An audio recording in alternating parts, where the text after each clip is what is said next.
यहां आपको यह समझना चाहिए कि कैसे मुस्लिम वोट बैंक की पॉलिटिक्स के चक्कर में साल 1995 और साल 2013 में वक्फ बोर्ड कानून के तहत वो ताकतें दे दी गई वक्फ बोर्ड को कानून के तहत, जो आजादी से पहले के वक्फ कानून में भी नहीं थी।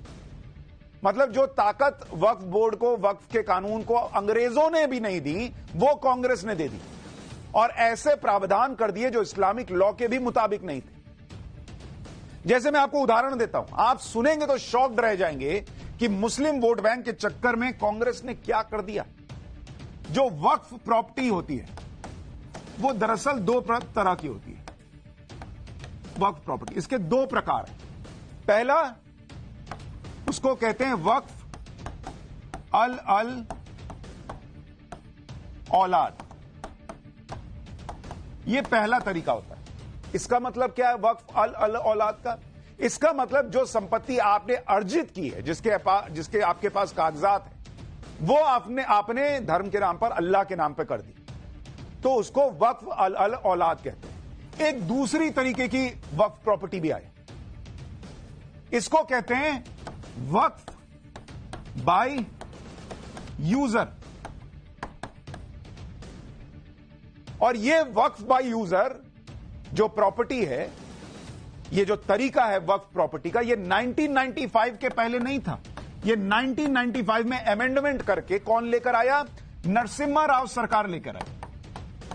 नरसिम्हा राव सरकार एक अमेंडमेंट करके वक्फ एक्ट में ये वक्फ बाय यूजर लेकर आती है।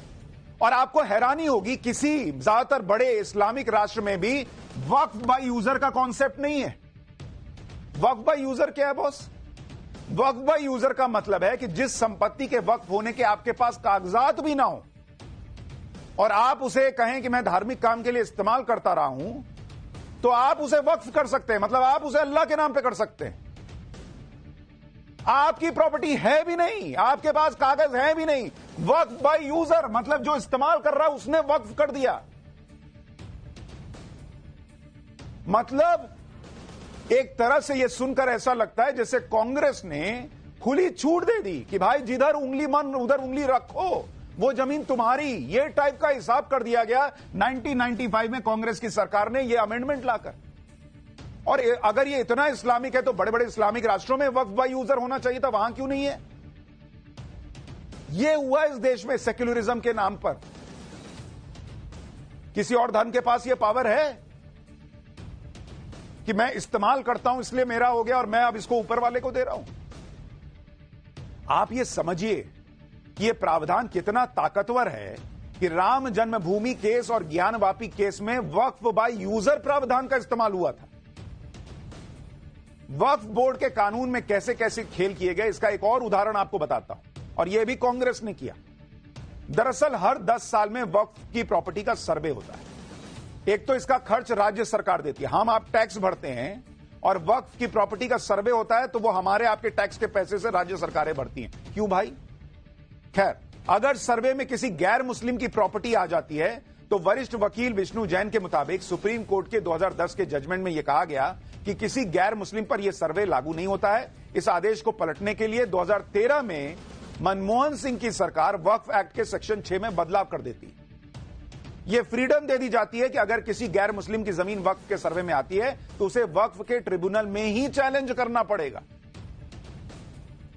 मतलब नॉन मुस्लिम की जमीन भी अगर आ गई वक्फ के सर्वे में कि भाई वो वक्फ की है, तो वो वक्फ ट्रिब्यूनल में जाएगा।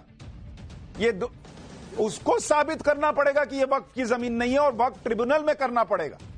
ये 2013 में मनमोहन सिंह की सरकार ने किया अमेंडमेंट।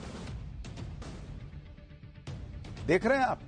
और जो ट्रिब्यूनल है उसके अंदर भी जब ये आप लड़ाई लड़ने बैठेंगे तो उसमें एक इस्लामिक कानून का जानकार भी होगा 3 लोगों में।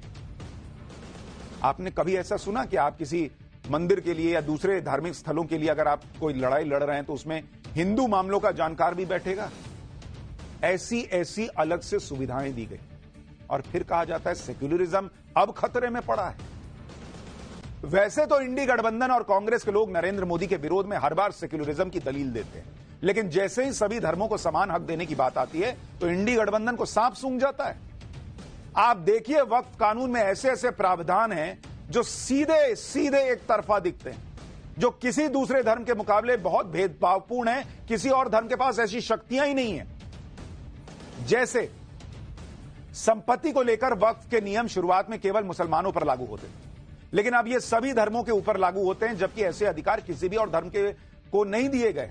मतलब नॉन मुस्लिम की संपत्ति भी जो है उसको वक्फ कह सकता है कि ये वक्फ बोर्ड के पास रहेगी। है वक्फ की संपत्ति अगर किसी ने कर दिया, नॉन मुसलमान की संपत्ति कैसे वक्फ होगी बॉस? किसी और धर्म के पास ये शक्ति है? वक्फ बोर्ड के पास यह अधिकार है कि वो किसी भी धर्म के आम नागरिक की संपत्ति यानी गैर मुस्लिम की संपत्ति को अपना बता सकता है। अन्य बाकी धर्मों से जुड़ी संस्था के पास ऐसा कोई अधिकार नहीं। कोई संपत्ति वक्फ है या नहीं, इसका निपटारा सबसे पहले वक्फ ट्रिब्यूनल में होता है। वक्फ का अपना पर्सनल ट्रिब्यूनल है, मतलब एक सेक्युलर देश में एक धर्म विशेष का अपना पर्सनल कोर्ट है जहां वक्फ से जुड़े मामलों का निपटारा होता है। ऐसा ट्रिब्यूनल या ऐसी ताकत किसी और धर्म के पास है क्या? वहीं दूसरी तरफ किसी भी दूसरे धर्म को अपनी जमीन से जुड़े विवाद का निपटारा करना होता है तो उसे आम नागरिक की तरह lower court, high court, supreme court का दरवाजा खटखटाना पड़ता है।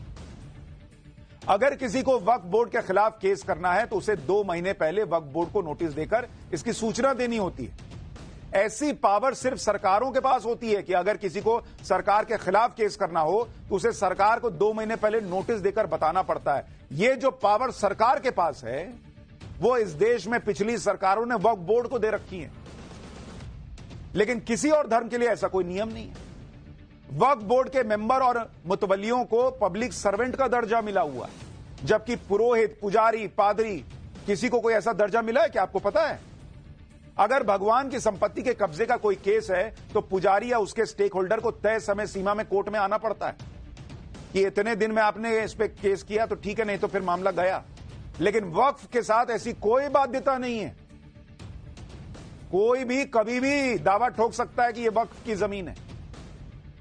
इतने ज्यादा भेदभावपूर्ण प्रावधान को खत्म करने के लिए एक तो किसी ने कोई कोशिश नहीं की।